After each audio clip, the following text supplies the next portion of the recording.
Hello everyone and welcome back to the Multi-Battle League Season 2. My name is Juan and Harvey and I am joined by my lovely partner Juan Marvel. What is up, ladies and gentlemen? Good morning, good afternoon, and good evening. We'll be going over the 4 matches for Week 8. Yes, there are only 4 matches. 2 of them have been delayed to a later date. They will be uploaded at the end of the week. But we don't want to waste any time. We never want to waste any time. Let's get talking about these utterly insane matches this week. Very true, but before we go into that, just really quickly, let us remind the people that there are playlists to every single coach that you will be seeing this season, all on the MBL channel. Please do check it out and just support your content creators. All right? Okay, now we can go on. I just want to make sure we get into that before. Yes, you are very good for remembering. I am very bad for not.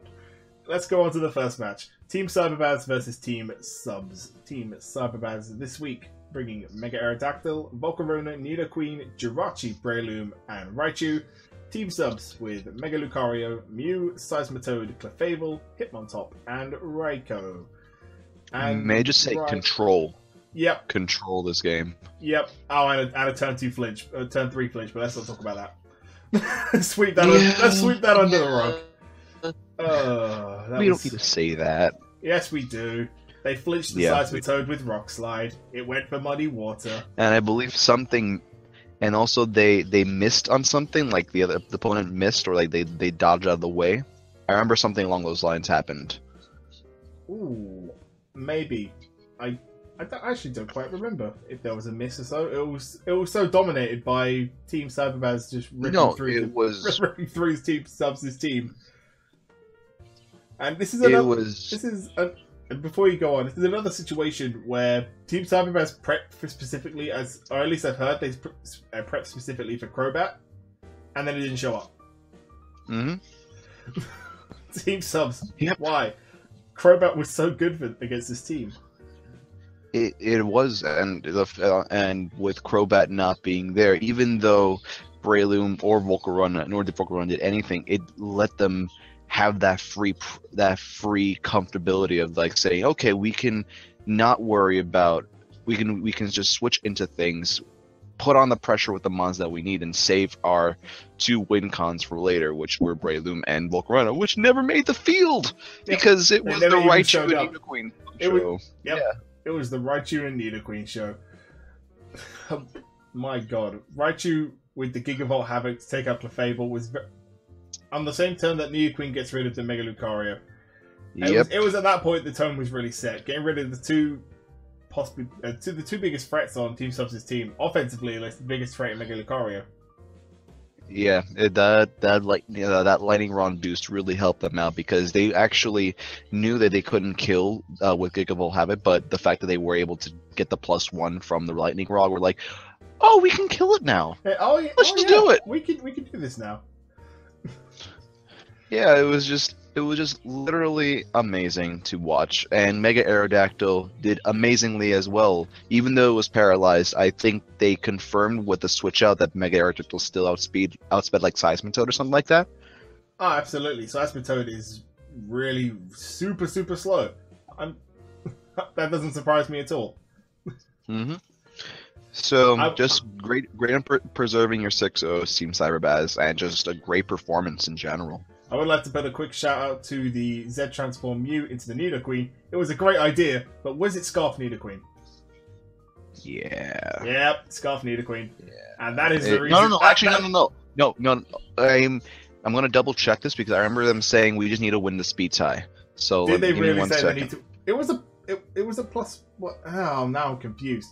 I actually did. Well, there was no team builder for Team Subs this week, so I do not know the spread of the Mew and whether they had a max speed investment. Give me 1 second. I will let you know right now, but we can keep on going if you want to while I search for this. I'm happy to stay on this. It was from Team Subs' point of view, at the point where Mega Lucario kind of went down, they were just deflated. They couldn't recover. They really couldn't recover at that point. They brought Hitmontop this week, which really didn't do too much for them. Clefable only showed up for a little bit. Again, didn't do too much. Raikou tried. It did good damage to the Mega Aerodactyl, but couldn't quite get the kill on it. Okay. I cannot confirm at this point for the fact that it is a long video with no sort of graphics in terms of the sets themselves, so I have to listen to listen to the audio specifically. So at this point, I cannot confirm right now. But I remember them saying we'd have to win the speed tie. All right, I think it's at this point where we do move on because I will take Cyberbaz, please, visuals. We need visuals for these team builders. We need to see the spreads. It's all good listening to you team building, and it's super interesting to listen to you team building, but we kind of need to see the spreads for these videos. Otherwise, it's things like this that happen. So I think let's just move straight on to our next match, which is Team Leaky versus Team Mythical. Team Leaky this week with Mega Gyarados, Necrozma, Sylveon, Mega Beedrill, Abomasnow, and Rotom Frost. Team Mythical with Magnezone, Cresselia, Mega Medicham, Chandelure, Garchomp, and Nidoking. And the first thing I want to say is while it was very, very good of Team Mythical to prep Signal Beam on both Magnezone and Cresselia, why did you have Signal Beam on both Magnezone and Cresselia? I understand it on Magnezone, it has the high damage output, needed to deal big damage to Necrozma and Mega Gyarados, but why is it on Cresselia? And why did you only use Signal Beam on Cresselia? Yeah, Cresselia is meant to be this wall duck of doom. It doesn't need to be offensive. I mean, catching the Necrozma on the switch-in, that would be cool stuff, but when you... It just doesn't make sense. It did not make sense. It pains me to see Cresselia not do well. It pains me. It really does, because I love Cresselia. A lot of people hate Cresselia. Those people could shove it. I love Cresselia. All right, we'll have a talk later, buddy. That's for sure. Hey, no. You all stop. Right. We have our opinions. All right, we have our opinions. We do. This is another one of those matches where it was just complete control on the part of, in this case, Team Leaky. They were in full control of the match. The only disappointing part that Team Leaky had was the fact that they did bring Poison Jab on Mega Medicham for the Sylveon, and then it just went dead. That's the only thing that they were very sad about. That was fantastic prep on the part of Team Mythical, bringing the Poison Jab. Its health bar just dropped. It just went, I'm alive. 2 seconds later, and I'm dead. Ow. What else was like a big thing that I know for a fact? They're used. We'll just let you know for Team Leaky. Remember that I know you guys remember it midway, but just now you know for a fact. You get the speed now on turn 1 when you Mega Evolve. You don't need to protect. Just remember that going forward. I know you remembered it during your battle. That's why they're protected. Yeah, they were like, "Oh, we need to protect them." They said midway. Wait a minute. I did think. Why are you protecting? You get the speed immediately now. Yeah. But it was just a slip of the tongue. You're not a Sharpedo. You're not a Sharpedo. You don't need that speed boost turn 1 before you Mega. Yeah, but it happens. It happens. But they still use Mega Beedrill amazingly in terms of the amount of pressure it dealt being on the field and such. That was something crucial. The first Rock Slide missing the Mega Beedrill. Oh, that was that mattered.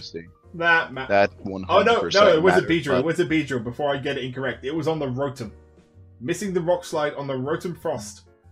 That is also true. Yeah, that was very crucial, as it was big damage that would have led to it. It would have probably seen it knocked out after another one. But Rotom managed to get off the Sub-Zero Slammer, mostly for style points onto the Nidoking. Style points, I'd say they had to confirm the kill. They had to confirm the kill. It wasn't overkill. They had to make sure. It was a Sub-Zero Slammer in the hail from a Rotom Frost. I believe. Yeah. You're saying that isn't overkill? You're saying that's not overkill? It isn't overkill. That's overkill. Yeah, it's a bit overkill. But just still, a tad? you have the Z move there. Why not use it? Why not use it, man? Especially when you know you're guaranteeing a win. I mean, it was either use it on the normal super effective Nidoking or the 4-time super effective Garchomp, so it was their choice. That's true. Also, Abomasnow did things which I was actually very happy about. Yes. Focus Sash Abomasnow, always fun to see. Yeah, because it just lets it live so much longer. The point where they saw the Focus Sash on Abomasnow was the point that Team Mythical were out of it.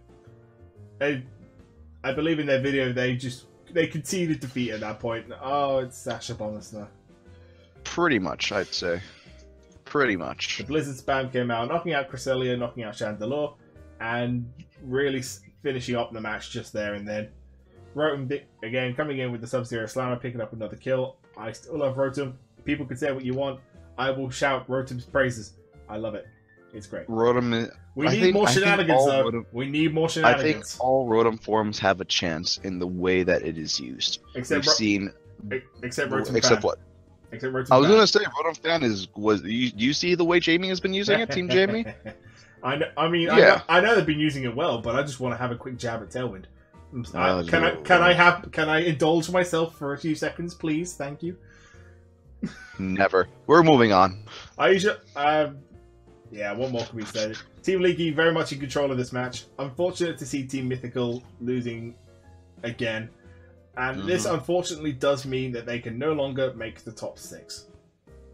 Ouch. Which is it's a real shame. That is.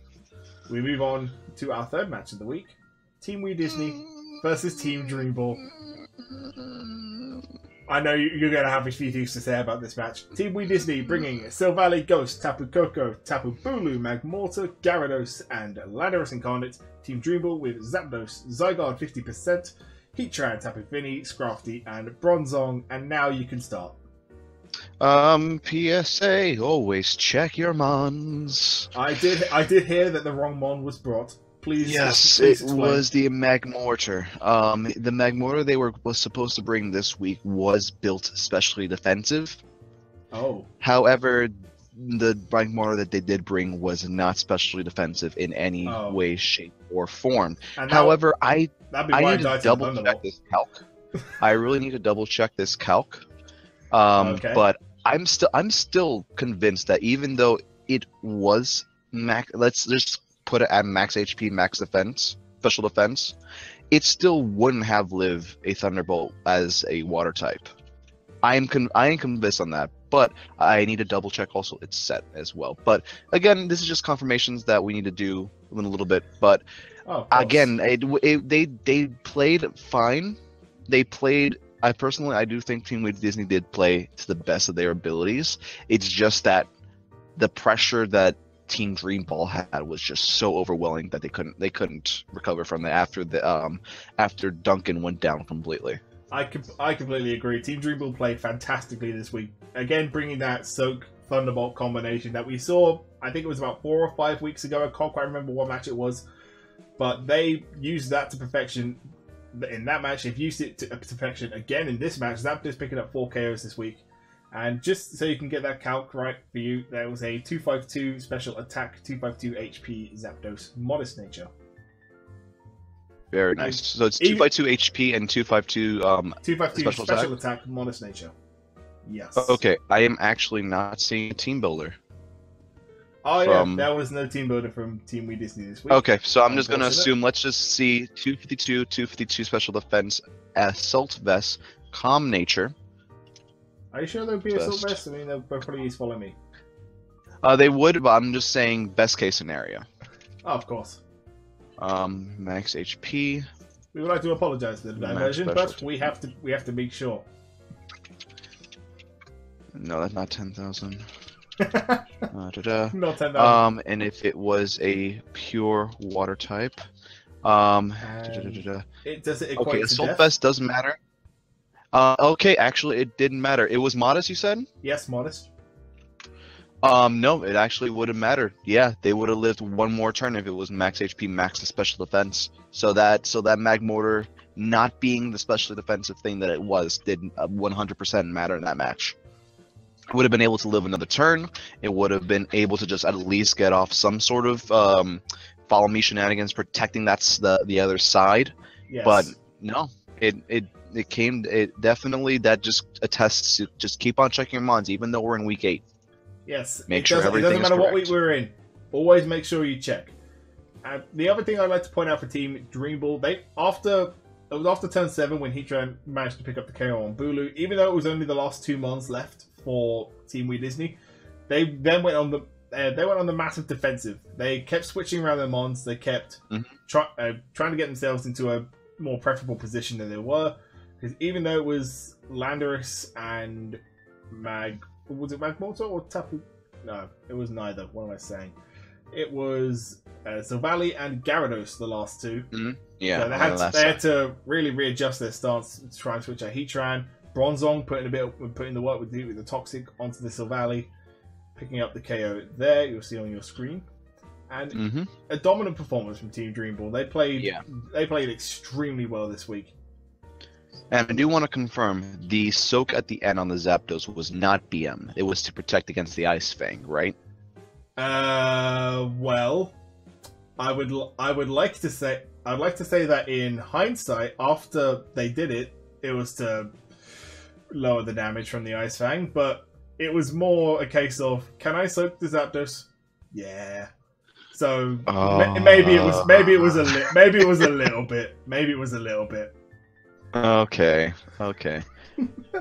Because they justified it by saying, "Oh, they probably thought we had the electric berry, so then we can hit them with the Ice Fang."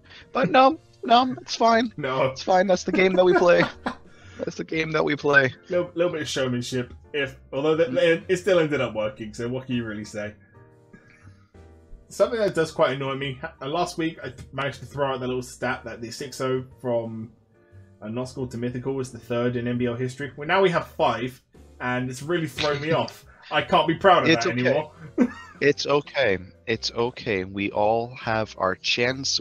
We are meant to break things. Yes, Harvey. There have been just as many 6-0s in this 1 week than there were in the whole of MBL Season 1. Oh my. Well, there are just as many. Yes. So Team Dream Ball coming out with the 6-0 victory, really strengthening their top 6 credentials. Team Wii Disney are hanging by a thread. It really has to be said. They're in such a downward turn right now, and still with a difficult last few weeks to go. Team Juice, Team Cyberbaz, Team Jamie. It's going to be difficult for them to maintain that top 4 position. Still needing 2 wins to guarantee that spot. I just still have the feeling they can recover from this. They really can. They're exceptional players. So they can. They just need to get their heads on straight. And they need to play out of their minds. Yeah, they really do need to play out of their minds. But I think we can move on from here. We've said enough on Team Dream Ball B. Yes, we've said enough. I'm sure there are some things that we have missed. I'm fairly certain that we are lacking a few notes this week, which is really our fault. We apologise. We'll move on to the last match now. It's Team Blue Hornets and Team Drinking Birds, the closest match of this week. Team Blue Hornets with Tapu Lele, Deoxys, Rotom Heat, Mega Sharpedo, Kyurem, and Hippowdon. Team Drinking Birds with Blastoise, Landorus, Therian, Darmanitan, Pheromosa, Mega Venusaur, and Metagross. We will say from right now at this point of the day, we have not seen Team Blue Hornets side for the fact that they do not have a battle up. Yes, there was no videos uploaded on Team Blue Hornets side.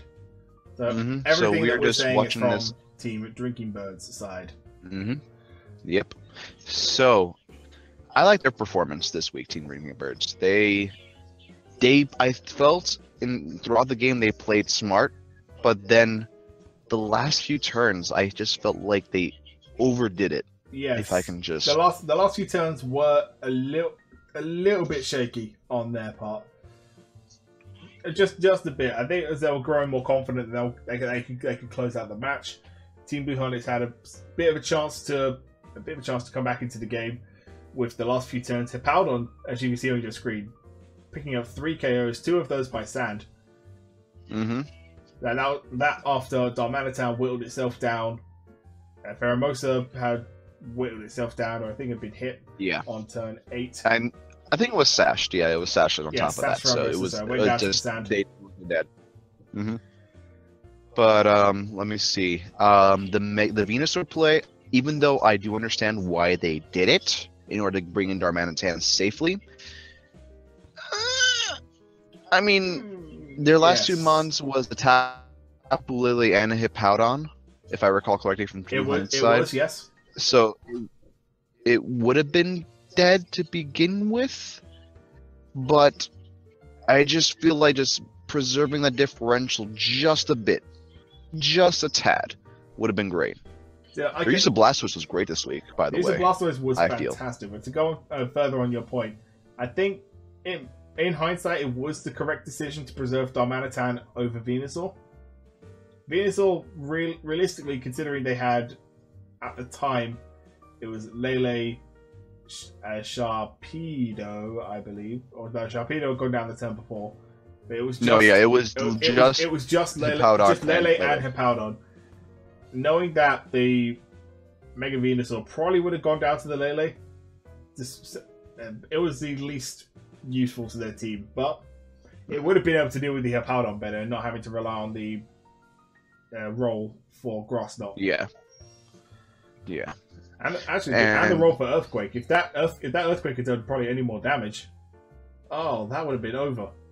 And that would have it would have been. It really would have been. They were playing on an edge because it wasn't a confirmed win, even then. Because what happened if I know it just, again, Grass Knot potentially could have gotten a min roll, like the minnest of min rolls, and then that would have been the game because they decided, we can just we can just attack into the Venusaur instead of like letting it come out, being there for at least one turn. And if it lives the Continental Crush, cool, that's fine. We can at least try to do damage. But giving it an extra turn, I feel like, would have been great because then you would have had Darmanitan in the back still. Now that I hear it like that, I can agree. I can agree with that. I can see both sides of the argument here. Wanted to bring in Darmanitan, but at the same time, it could have had that Venusaur out. But even just one turn having the Venusaur out might have helped preserve their differential. Maybe even made it similar, like a 2 or 3-0 instead of a 1-0. Yeah. But again, things happen. They made their decisions, and as much as I understand why they did, I feel like they could have waited that one more turn instead of trying to rush things. Yeah. That's my personal thing. I would like to bring up the early game of the match. The early game was very aggressive from Team Blue Hornets. They wanted that Lando gone straight away, seen by the double protect. Yes. From the not double protect, just the single protect, but the double target into the protect. Wanted to get that Landorus out with the Psycho Boost. Yeah, unfortunate that the Psycho Boost didn't quite work out. I feel if that had happened, if they were able to get or even just get an attack onto the Blastoise first time around, if they'd taken out Blastoise earlier, that would have really freed up a few more options on their team. It would have freed up, say, Sharpedo to do a little bit more, would have freed up Kyurem to do a little bit more. And I get a very controlling performance from Team Drinking Birds. They've been very consistent in their performances. They play a very controlled... They have. They play a very controlled style of play. They like to be... they like to know exactly what they're doing at all times. And they communicate that very well. Hell, did you hear the reaction from Drinking Birds that Sharpedo pulled out Psychic Fangs? You heard that pure reaction? Oh, yeah. Just what is going on right now? Okay. So yeah, Blue Hornets still has great planning. Absolutely. Mm-hmm. Blue Hornets play extremely well. Mm-hmm. My only thing also that I just found hilarious was every time they Psycho boosted, it was either into a Protect or it was just ineffective. Yes. It was amazing to see. It was a little bit funny. It's really unfortunate that they had the right intent, but they just kept getting outdone with the Protects. It would have been nice. It would have been nice to see Blue Hornets pull out a win here. However, it would have been. However, Team Drinking Birds have been the team in form. Also, I gotta potentially get that 6-0 in those predictions. So I'm sorry, I'm like that. I still care. I still care. Damn it. Oh my lord. Look, I'm sorry. All right. Oh my lord. It's possible. It's possible. It's not. We're almost at the end. I know. There's no point anymore. Look, stop. Yeah. It's still possible. Right. Let's. All right. Back on track. Harvey, back on track. Harvey, take us away to the standings. Just take us away. Oh, it's a bit of a mess, these standings, but let's go through them anyway. At the bottom, unfortunately, you can see by the red square next to Team Mythical's name, they can no longer qualify for the top 6. Team Juice, as a result of not playing this week, are still 1-6, just one defeat away from also joining Team Mythical. Blue Hornets are now 2-6, also one defeat away from joining Team Mythical. Not being able to qualify. It's still possible. There's a slim chance that Blue Hornet can still make the top 6. Team Subs are now 3-5, still possible for them to top cut. as well as Team Flawless, who did not play this week with a 3-4. Leaky, however, have moved up again. They're now 4-4 and are 7th, only just behind Team Wii Disney in 6th place. They were now 4-4 after starting the season unbeaten on 4-0, dropping to 4-4, 6th in the table, only just above Team Leaky. Then we have a big cluster of teams on 5-2. Not School and Jamie not playing this week remain 5-2 from the previous week. And as a result of Dreamball and Cyberbaz picking up 6-0 wins, they both move up a place to 3rd and 4th. Drinking Birds have now officially guaranteed their place in the top 6. With a 7-1 record, they cannot be overtaken by anybody outside the top 6. Yep, and right now, guys, this is just currently the standings as the games have been played. You most likely in the mid-season recap again that we're going to probably have next week. Am I right, Harvey? Yes, we're going to do another weekly recap next week. We will be covering the games that have not yet been played. That being Not Schooled versus Flawless, Juice versus Jamie, and Dreamball versus Cyberbaz from week 6. All of those will be going up this weekend, and we will be covering those the following Tuesday for you. We will now move on to the MVP. There's not really much showing this screen particularly for too long because it's unchanged. Everything exactly as it was. Zygarde still top, 11 and 2, the differential of +9. Porygon Z also with 11 but on +7 differential. Magina still hanging on to 3rd place with a 10. And into the bottom half, we see quite a few changes this week. Kieran Black hanging on to 4th place. Domanitan shoots straight up into 5th place after it picked up 3 KOs this week, moving on to 9. Nice. Yep, very nice to see Domanitan up in there. Rotom Heat also still on 9. Pheromosa moves on to 9 as well, up into 7th place. Metagross makes its way into the top 10 for the first time this season with 8 kills. Breloom drops to 9th place, and Zapdos makes its way into the top 10 for the first time, also on 8 after its 4 kills this week. And very nice to see.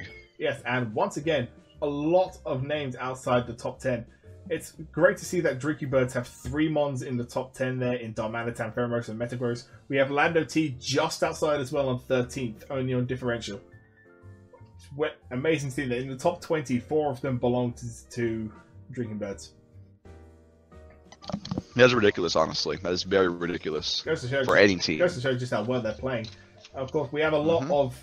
It's very close inside the top 10. Boswell dropped out for the first time. It's still on 8. Landorus Incarnate is still on 8, also just outside. Arcanine is on 8, again for Not Schooled. We have Gyarados and Taunty on 7, and a whole bunch of names on 6. So anything could still happen with only just 3 weeks to go until we have our top 6. All right. And we really cannot wait to see how it's going to turn out. We can't wait to try and decipher the potential situations that can happen at the end of the season. It's always fun to speculate. It's always fun. Yes. And with that, we thank you very much for joining us for the Week 8 weekly recap. I've been that guy, Harvey. And I have been the Juancito Marbell. And we will see you next week for the recap of our catch-up games. See you later. Catch you guys later. Bye.